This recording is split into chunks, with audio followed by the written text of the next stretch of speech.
Good morning, YouTube. I'm going to go ahead and start disassembly on this other sub, or this other speaker, I should say. It's not a sub yet, but figured I'd bring you along and go through the process with me. And how you like my little tripod, man? That's all I got. So I figure it's better to go ahead and just make something happen than sit still and not do anything. So I just made this little thing to hold my phone, and we're gonna do this.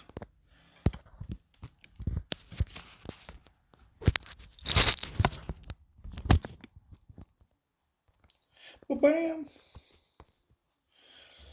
All right. Let's see here. Hey, I like my vintage soldering gun. Found it at the thrift shop. 15 bucks. Like brand spanking new. Had all the little stuff with it. You don't have to have a lot of money to make something happen. You just gotta keep your eyes open and find deals. And where there's a will, you can make something happen. There's a way.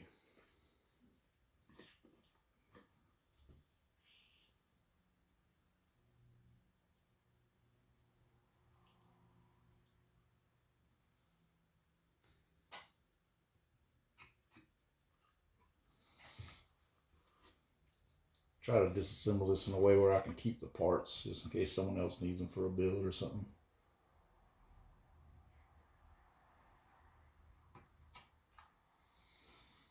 Obviously can't save everything. A lot of it's not worth saving.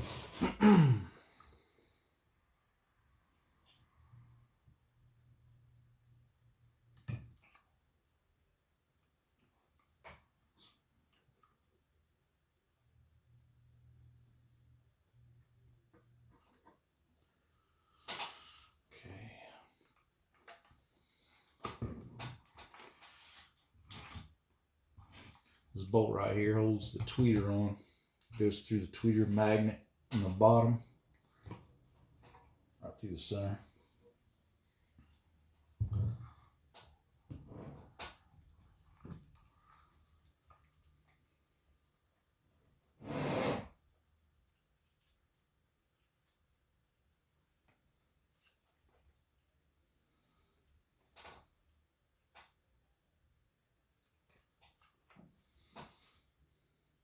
Simple enough.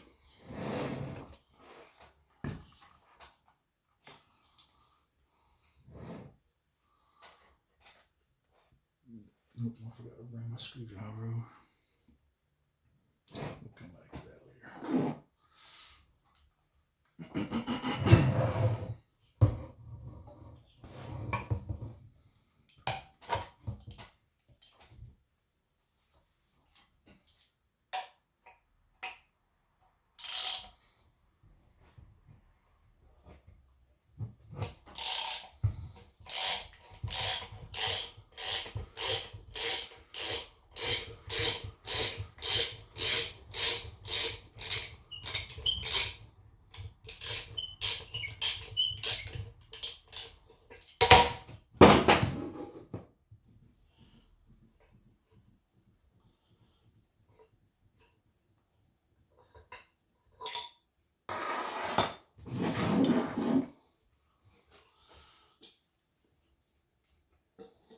It's kind of bonded to that plastic pole.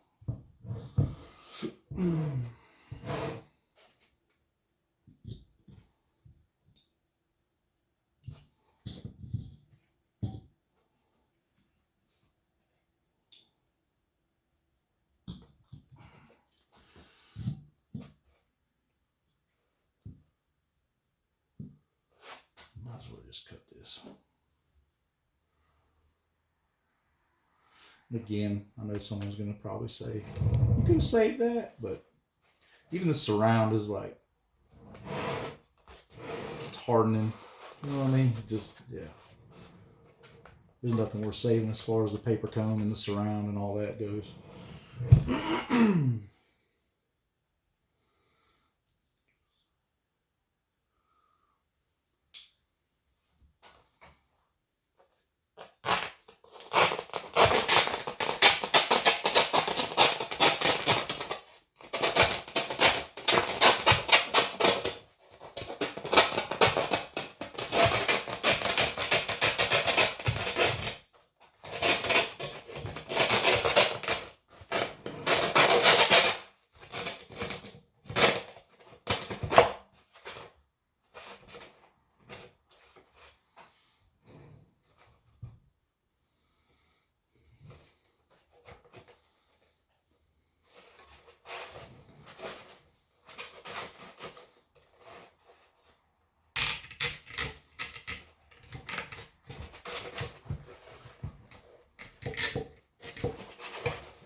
That's it.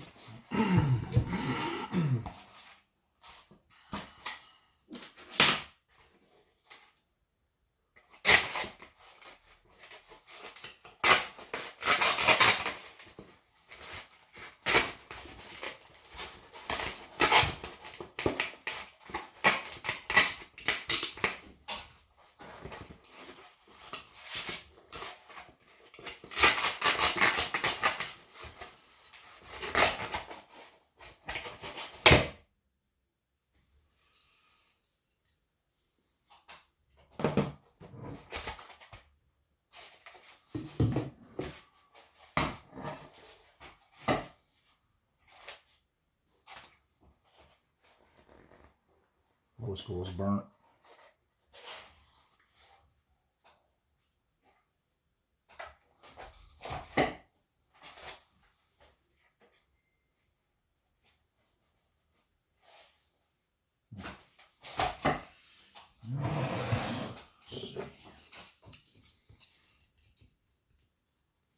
The magnet may separate when I pull on this. It's okay if it does. I can bond all that back together. The other one came apart, and it was actually pinching the voice coil of the tweeter. When I took it apart, the whole thing kind of fell apart in pieces. I'll try to get this one out in one piece. There we go. Looks like it all held together. Still gonna need a diaphragm, obviously, but these are actually cast aluminum. They're pretty nice. There was a couple forums online saying they were plastic, but you put an ohm meter across that and it's aluminum. So it's a neat little tweeter, and it's kind of a 1-inch diaphragm. I just have to find one where the leads line up with the holes that are in here. But looking online, it looks like they're available, so I'll probably get these going again. Pretty confident.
These old screws, these look pretty clean, like brand new clean.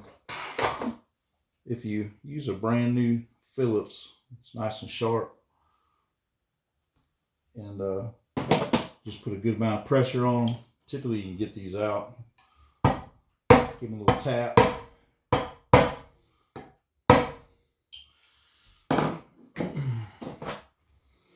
Once they slip a few times, that's when you're starting to round it out. So just want to get a good, get that tip in there nice. It should come out. That one's out.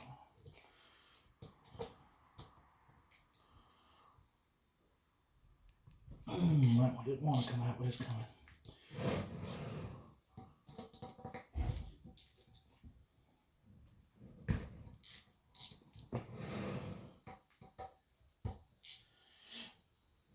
Yeah, boy. Yeah, boy.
They usually put some kind of glue between the magnet and the basket to keep everything from rattling, resonating, coming loose. Typically, you can just take one of these, put it right between the two, and tap it in there, and it usually pop up pretty easy.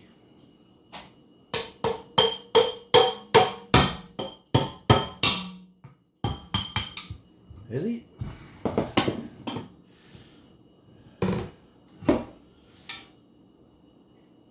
Yeah, man. So, took me a while last night to, I got the other one drilled for the other motor because the holes here don't match. These holes are different. This one's got a few sets of mounting holes in it.